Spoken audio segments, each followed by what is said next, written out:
Alright, hey everyone, welcome back to Sitting with Ashley. I'm Ashley, this is Collective Coffee. We're going to talk about what we can do. Okay? One of the things I often say, so I'm obviously speaking in reference to what happened in Gaza last night, what's happening in Yemen, what's happening in Lebanon and Syria as well, what Israel and the United States are doing. Let's throw Congo in the Sudan in here, even though that's mostly, well, the empires have their hands in everything. So what I think happens a lot of the time is even when people are, I believe people are inherently good, okay? Regardless of things I've experienced, right? Betrayals I've had, I still believe in humanity. I still believe that we are inherently good. And when we do fuck up or when we are bad, it's mostly from a place of hurt, okay? Those are my beliefs. And I keep that very close to me. That's how I function in the world. Otherwise, I would not be okay. Hang on. So, one of the things I say all the time is to organize locally and network globally. And I think when we see like what we saw last night with the Dawn massacre in Gaza, it can be very overwhelming to even want to do anything. And that's usually a trauma response of our own from unhealed trauma that we've experienced. We kind of fawn. We stop, we freeze. We're like, I'm just one person. There's nothing I can do. It's not even near me. And it can be really dangerous for not only you, but also the collective liberation, because there's always something we can do. There's always multiple things each one of us can do. We can all take action. We can create new ideas. We can do new things. We can do things where we are to impact at a larger scale, okay? And I don't want us to feel scared or hopeful or hopeless. We want to feel hopeful, right? So when we say organize locally, I think in these times, especially if you are an American in the United States, it's very important to know and identify, and I've said this a lot this week, who is on your side, okay? We are entering into civil war, if we're not already. I think the thing that we also have a hard time with is like when we learned about these wars, right, World War II specifically, in the Civil War, I think there's a common misconception that there's going to be some sort of announcement like it's a sports game, right? Like, we are now entering into World War III, America.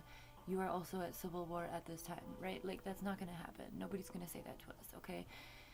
It's up to us to pick up on the context clues, okay? Look at the motherfuckers around us and realize that some actions are not the same as ours, okay? And when those actions are not the same as ours, I think it's fair to say that we are in a space of war. When you have two competing forces going against each other, that is a war, okay? The other day I also said, pick your battles wisely, because we are at war, right? We don't need to be exerting extra energy in fighting the people who are on our side just because we don't like the way they said something, or we got offended by something they did, or... Trust me, frontline movement work, that shit happens all the time. It's a waste of energy. That's what the powers that be want us to do. I'm very ADHD in my chair right now. I think that, let me pull it closer. Hello. I think it can feel helpless. I was doing art space, and I think pivoting is the one important thing, and I'm going to share my pivots, and that's where we're going with this, because I try to lead by example, okay? I try to walk my talk the best to my ability. So I was doing art space, and, you know, I got blacklisted by the community because I set some boundaries with people who were coming, and they, you know, went and told everyone. This is a town of like 5,000 people, okay? Word gets around quick, all right? I'm not worried about it. But because of that, I had to pivot. So I stopped doing art space, and I'm like, I still have all this shit, right? Because you're setting up a shop in that space as well. So I just started this mutual aid spot in my alley. You know, start with what you have, start with where you're at. Okay. Um, and I documented all of that stuff under Wake, Bake, and Make. So it's just an inspiration. It's a starting point. It's a seed for you to take if you so choose, and implement it in your area. Now beyond that, okay, so that's local. I have every intention of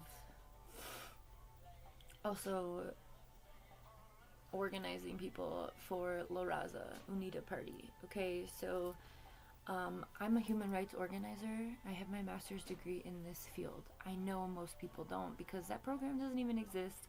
There were only like 8 cohorts of us in this fucking country that went through that program, okay?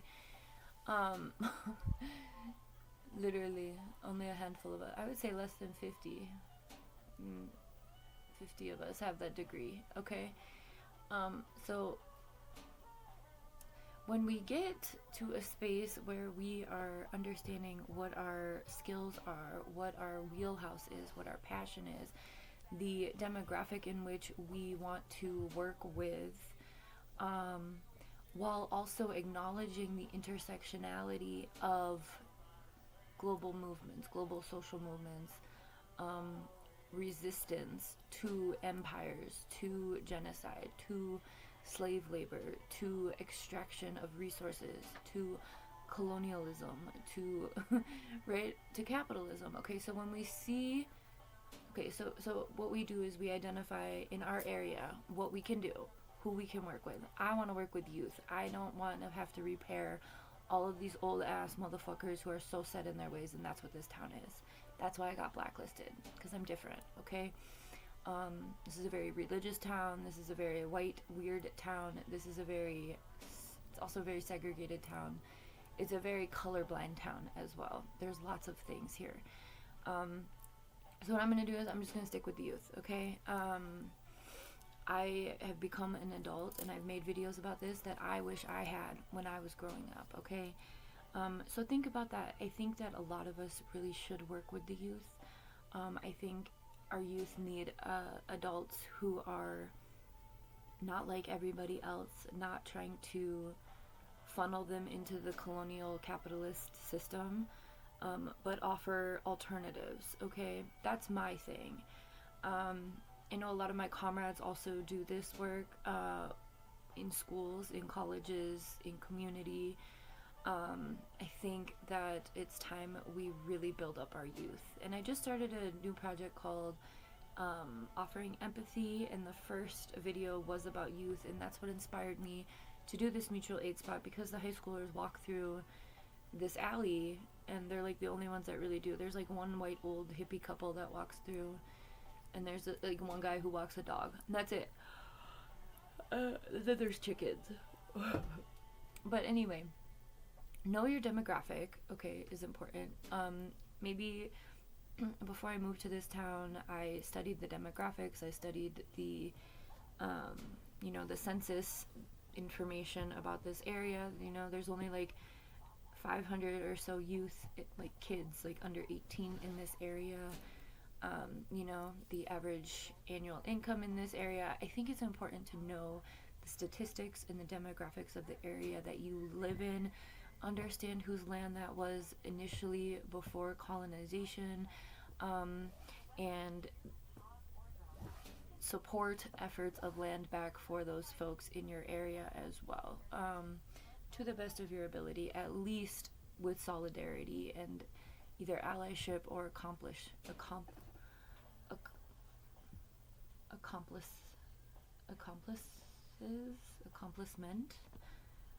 being an accomplice, okay? If you are white, you have a lot of space to use your privilege. One of the ways that I have done this in the past, when I was in the frontline work in LA, there was one march in particular against ICE that we were at the ICE detention center in downtown LA. Is that a spider? No. It's just a daddy, but still. Anyway, it's like casting a shadow. I put my body on the front line, I put myself between the police and the other protesters. It was very hard on my body. I've done that a few times in LA. I'm no longer on the front lines. In the organization, the La Raza Unida Party, we've also kind of backed away as a whole from being on the front lines, and what we're really focusing on is building efforts alongside of whatever this tyranny is, right? So that I think when people think about revolution, they think about guillotines, they think about blood, they think about violence, quite frankly. We're already seeing the violence, and that's not being carried out by the people. That's being carried out by the state. The state being the powers that be. But in all reality, and this is why we're doing Comrades and Ancestors Speak projects, is that revolution is the building of alternatives while whatever this is self-destructing itself through these violent means. So what can we build? What can we do? What do we bring to the table? So this is really why we do the decolonizing work, the decolonizing work, the shadow work, so that we know our triggers. We know what makes us. We know what dark shadows we have. We know what strengths we have when it comes to if you need to get into an altercation or have a. I'm not condoning altercation, but it happens because white supremacists and Nazis and Zionists are violent as fuck. So sometimes altercations happen.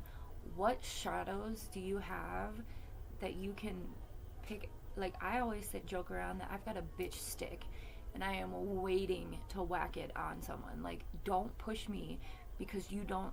As peaceful and kind as I am all the way on the other end of the spectrum. You don't want to see my dragon, okay? Like, for real. I know what I can unleash if need be, okay? And it scares me sometimes. So understanding, but I have that under control. Didn't used to. That's why I had to go through what I went through. Oh yeah, baby, I can be a bitch, okay? I don't really like to, because I don't want to accrue that karma, but when we are in this fight for justice, when we are in this fight for liberation, when we are speaking to revolution, violence is necessary. Have you seen what these motherfuckers are doing? The nonviolent movement of the civil rights, MLK was tokenized in that shit. He was taken out of context in a lot of the things that he said. And he and Malcolm X had a lot more in common in regards to militarization or self-defense, like the Black Panthers, or all of that, than history books written by white supremacists would ever want you to believe, because they want you to turn the other cheek, right?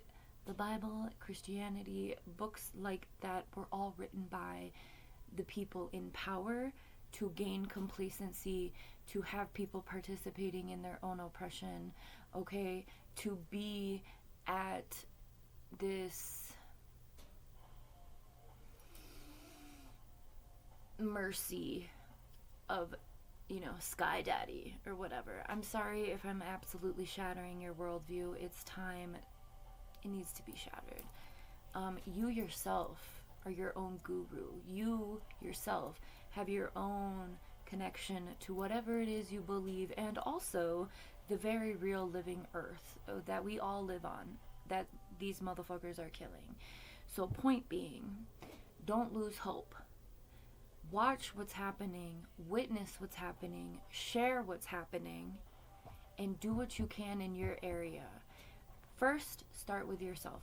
Obviously, okay? Welcome to my channel. I have tons of shit for navigating these things. I've been through this in a much worse way, and I never had a roadmap, so here's a roadmap, okay? We talk about the collective Congos are stigmatized topics or taboo topics that people don't really talk about, okay? Go over there, explore, normalize how we react to shit as humans. We're a lot more similar than people would make you think, right? Because the system feeds off of and it's necessary to have us in division, right? I want to remind you of the, sorry, I didn't mean to scare you guys. Who is this cat? Oh, is that Nova? These are the 10 steps of genocide: classification, symbolization, discrimination, dehumanization, organization, polarization, which means dividing, persecution, extermination, and denial. I think the thing that's very terrifying, and I'm going to say this again in case anyone new is here, I have studied genocide in academic settings for over 20 years, both in my bachelor's and my master's degree. I find it fascinating how it gets carried out, and I've always wanted to know why. So I dabbled in psychology a lot as well, and mental health. Anyway, I think what's scary is how blatantly violent these people are being right now. And what's upsetting is how scared people are, T-Rex fingers, how scared people are, because that's why people stay silent. But your silence is not going to keep you safe. If you've been someone who's been silent on all injustice ever, forever, for always, because you yourself have, a little sliver of privilege that you don't need to pay attention to, get ready to be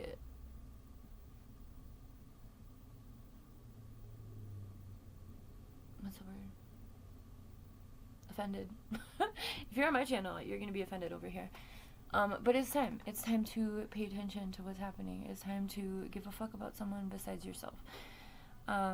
Organize locally, okay? So start with yourself. I've put up a lot of daily colonizing stuff, introspection, heal your shadows, heal your pain, heal your trauma, heal your inner child. It doesn't have to be a grueling process like it was for me. That's why I've done what I've done over here. But in regards to what we can actually do, like what practical steps we can make, it's really just about all of us deciding we want to change shit, being the change we wish to see in the world. Like Gandhi said. Gandhi was very problematic in his ways. Most men are, okay?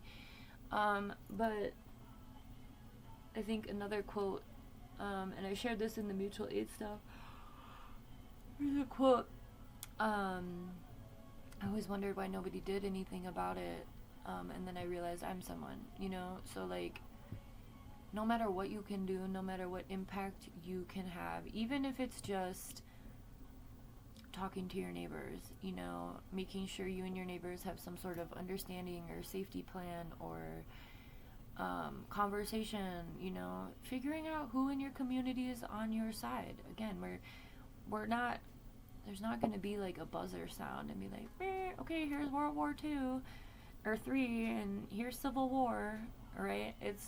We're here within the mentality of it's very us versus them, okay, obviously.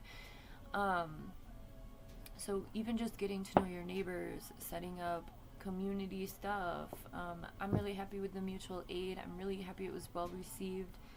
I don't know if I'm going to be able to set it out today because there's like crazy ass wind. I'm going to try. But,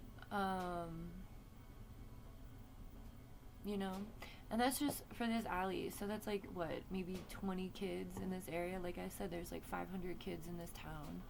And probably a little more than that, maybe 600. And this town is very traditional. So again, understand your surroundings, understand where you're at,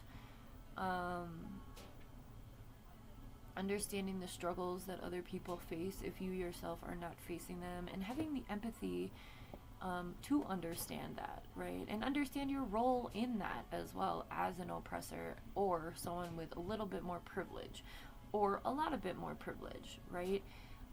Sharing the wealth, resources, really, really thinking about ways that we can localize ourselves while also networking globally. And Palestine is our teacher, okay? They are being murdered.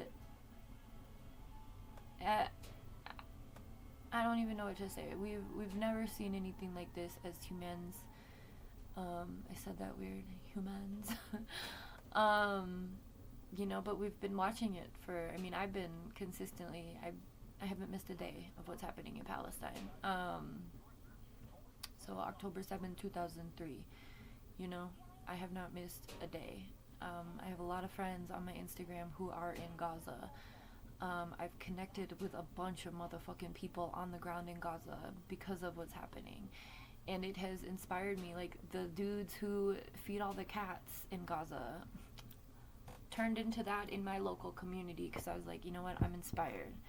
And that's what I mean when we say network globally. Like, we, not in a narcissistic way, but we inspire each other. We feed off of each other's ideas, right? So when we implement things, when we take it from an idea to a thought or to a theory, and then we put it into practice, that's that praxis, right?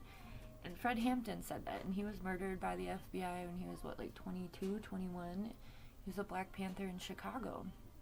And he said that. He said, you know, theory's cool, but without action, it's pointless, right? So the point is that we can have the information, we can have the ideas, but if we're not doing anything about it, if we're not using our own bodies, our own resources, our own social media platforms to spread information. And I think that's the thing. A lot of people are like, well, I don't have a platform. I don't either, bitch. But what I do have is a handful of people who watch my shit sometimes. And I'm going to be consistent because then they're going to know that they can come to my side and on my platforms and my page and be like, oh, I know, I bet Ashley, I said something about this, you know? And that's, again, these seeds, okay? When we plant these seeds in people, when we show up in our authenticity, in our badassery, we inspire others to do the same. And that's Hunger Games, catching fire. That's what it is. It's a spark of, you know what? You're right. I'm going to do what I can do, right? And the more people, that's the snowball effect, okay? The snowball effect, or was it the snowflake effect? I think it was the snowflake. It was something I learned when I was on Obama's campaign, and it is I mean, not anymore. I don't think the powers that be aren't hiding what they do, but it was a political technique to organize people in local areas under the Obama campaign, and what it was a snowflake. And so you think about a snowflake. Here, I'll draw a picture. No, thank you. I'll explain this quick because I keep this close to me, even though that was a really long time ago. Hey, why are you on my desk right now? Bad timing, Lou. Do I have a dry erase marker? My coat right here. I keep a dry erase marker in my combat jacket and lip gloss. Dollar Tree lip gloss. I love this shit. So good. Let me explain this. I think I already have, but I think it's important to really understand that no matter how small you think your impact is, especially with social media, you never know who's gonna come across that shit, you know? So this is the snowflake effect. And remember, every snowflake is different, meaning every network is different. But like, say you have one person here,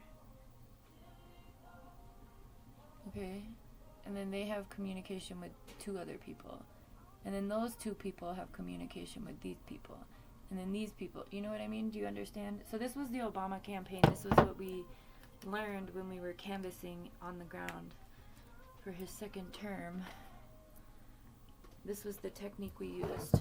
Was like, it doesn't, no matter what, you never know who's connected to who, right? And that's that networking aspect of organizing locally, showing up. You know, yesterday when I put up that mutual aid spot, my neighbors are really nosy about me because they're like, what is she, right? Alien. Anyway, when I was putting up that spot, I noticed my neighbor, you know, was like watching.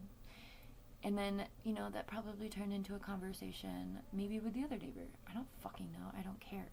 But either way, it gets people talking, right? What are they doing? What is she doing? Did you read what that said? What is she doing? What is it? Why are the kids over there, right? These kids are so fucking criminalized in this community that it's like, you know, here's a space that they get stuff and they don't have to fucking, you know, be afraid of getting yelled at. That's gonna do wonders for their mental fucking health in the long run, because I remember being a kid, I remember getting yelled about everything. Fucked me up, you know? We internalize that shit. We're like, oh, we're bad people. No, we're not. We're not. The system fucking hates kids, obviously. Everyone that got killed in Gaza, well, not everyone, but the majority of people that got killed in Gaza last night were children. I don't know about you, but I'm not going to sit back and, you know, let that be on my conscience. So, I just wanted to get on here and give us hope. There's lots of action to take. Fucking take some. I know you have capitalist jobs. I don't. That's why I'm, you know, in overdrive over here. Because I can be. But, you know, maybe set a goal for yourself and every day try and do a little bit more. Right? Like, oh, today I'm going to share one story from Gaza and one story from Congo. If you want to follow Congo, go to Papi Orion's channel. I've also made a collective comrade about him. Or, you know what? Today I'm going to learn about who's native to the land that I live on, right? Or every day. And we did daily, what was that? Action activation. Those were daily steps that you can take. I only did it for like a month, but it was just a starting point to inspire people to be like, I can do this.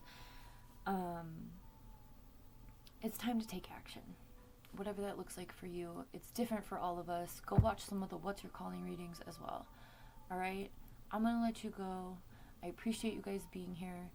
But we can't allow this to keep going. And I think we all need to get to a place of questioning if we're willing to die for the betterment of humanity or not, because that's what's happening in Palestine and other places on the planet. People are dying for humanity. People are being martyred, right? And for those of you who want to idolize Jesus for his martyrdom, where are you at? Where are you at? Jesus was a Palestinian, bro. It makes me want to put my hood on. Okay. I'm gonna let you go. Have a good one.